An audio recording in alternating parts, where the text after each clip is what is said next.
दोस्तों इस वीडियो में हम कतर के बारे में कुछ लेटेस्ट अपडेट आप लोगों के साथ में शेयर करने वाले हैं। आज का जो पहला अपडेट है ये है सिमैस्मा बीच के बारे में। दोस्तों आप लोगों को याद होगा कि लगभग एक हफ्ता पहले मैंने आप लोगों को बताया था कि सिमैस्मा बीच को 5 साल तक के लिए बंद कर दिया गया है। 5 साल के बाद जब यहाँ पर मेंटेनेंस का काम पूरा हो जाएगा तो उसके बाद ओपन किया जाएगा।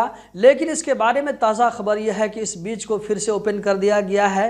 यहाँ पर आप लोगों को रेफरेंस नजर आ रहा होगा। तो सिमैस्मा बीच 19 जून 2025 से सुबह 8 बजे से लेकर के 10 बजे रात तक ओपन रहेगा और ये रूटीन रोजाना इसी तरह रहेगा। अगला अपडेट आप लोगों को यहाँ पर नजर आ रहा होगा।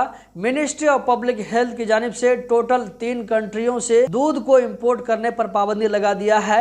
यहाँ पर आप लोगों को जो है इंडोनेशिया, यूरुग्वे और पैराग्वे का नाम नजर आ रहा होगा। तो इन 3 कंट्रियों से दूध को इंपोर्ट नहीं कर सकते हैं और ये जो पाबंदी लगाई गई है आम लोगों के हेल्थ को देखते हुए। अगला अपडेट यहाँ पर दोस्तों आप लोगों को रेफरेंस के साथ में नजर आ रहा होगा। अशगाल की तरफ से कहा गया है कि अलखौर चौराहा दोहा की तरफ जाने वाले शमाल रोड में इसमें कहा जा रहा है कि 44 दिनों तक के लिए इसको बंद कर दिया गया है। लेकिन इसकी जो है टाइमिंग बताई जा रही है रात में 12 बजे से लेकर के सुबह 5 बजे तक। इसका मतलब है कि जो है बाकी टाइम ओपन रहेगा और ये 17 जून से लेकर के 31 जुलाई 2025 तक के लिए किया गया है। इस बीच में यहाँ पर मेंटेनेंस का काम किया जाएगा। अगला अपडेट दोस्तों यहाँ पर आप लोगों को नजर आ रहा होगा जो कि मिडिल ईस्ट में करंट सिचुएशन के बारे में है।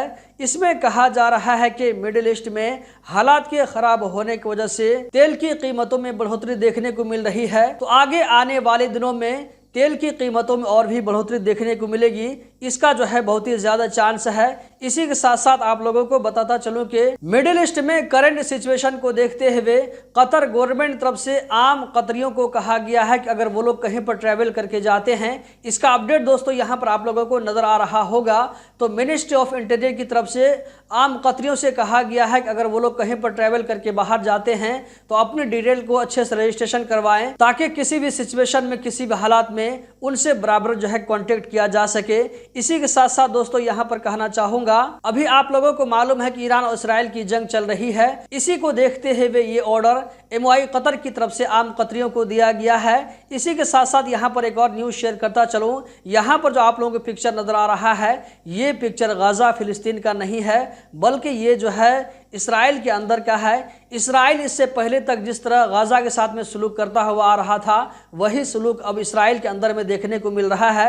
बहरहाल जो भी हो इसके बारे में आप लोगों की क्या राय है कमेंट बॉक्स में बताएं। हम बढ़ते हैं अगले अपडेट की जानिब। अगला अपडेट भी MOI कतर की तरफ से है। इसमें कहा जा रहा है कि रेड सिग्नल को तोड़ना कतर में एक बड़ा जुर्म माना जाता है, जिस पर गरामा के साथ साथ में गाड़ी को जब्त करने का भी गरामा जो आता है वो लगभग 6000 रियाल के पास में आता है, जबकि गाड़ी लगभग 90 दिनों तक के लिए छीनी जा सकती है। तो रेड सिग्नल को तोड़ने से पहले आपके जहन में ये बात जरूर होनी चाहिए। हम बढ़ते हैं अगले अपडेट की जानिब। अगला अपडेट कतर एयरवेज की जानिब से है। इसमें कहा जा रहा है कि कतर एयरवेज एक ऐसी फ्लाइट है वर्ल्ड के अंदर में जो कि स्पोर्ट 24 को अपनी फ्लाइट में ब्रॉडकास्ट करता है। खेल के मुतालिक जो है बहुत कुछ देखने को मिलेगा।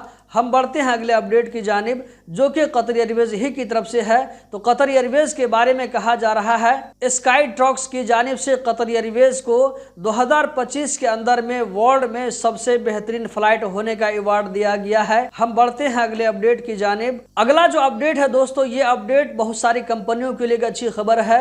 वो इस तरह के कतर में टैक्स डिपार्टमेंट की तरफ से कहा जा रहा है कि जिन कंपनियों ने अभी तक टैक्स डिटेल को फिल नहीं किया है और उनके ऊपर में अगर कुछ फीस है तो उनसे कहा गया है कि टैक्स को फिल करें। बहुत सारी कंपनियों को टैक्स डिपार्टमेंट की तरफ से जो टैक्स अमाउंट होगा वो जो है माफ किया जाएगा। तो अगर आप भी कतर में किसी कंपनी को ऑपरेट करते हैं तो जल्द से जल्द टैक्स डिटेल को फिल करें। हो सकता है कि आपका टैक्स भी जो है माफ हो जाए। ये जो है अगस्त तक के लिए दिया गया है। हम बढ़ते हैं अगले अपडेट की जानिब। अगला अपडेट मिनिस्ट्री ऑफ औकाफ की तरफ से है। तो मिनिस्ट्री ऑफ औकाफ और बलदिया जो है दोनों की जो है ताउन से कहा जा रहा है कि चूंकि अभी कतर में गर्मी बहुत ही ज्यादा पड़ रही है तो वहां पर कहा जा रहा है कि अगर किसी का डेथ हो जाता है, किसी को दफन करने की जो है बात आती है तो कहा जा रहा है कि सुबह 8 बजे से पहले या ये के मगरिब के बाद में दफन कर सकते हैं। तो सुबह 8 बजे के बाद और मगरिब से पहले इस बीच में मैयत को दफन करने के लिए वहां पर सजेस्ट नहीं किया जा रहा है।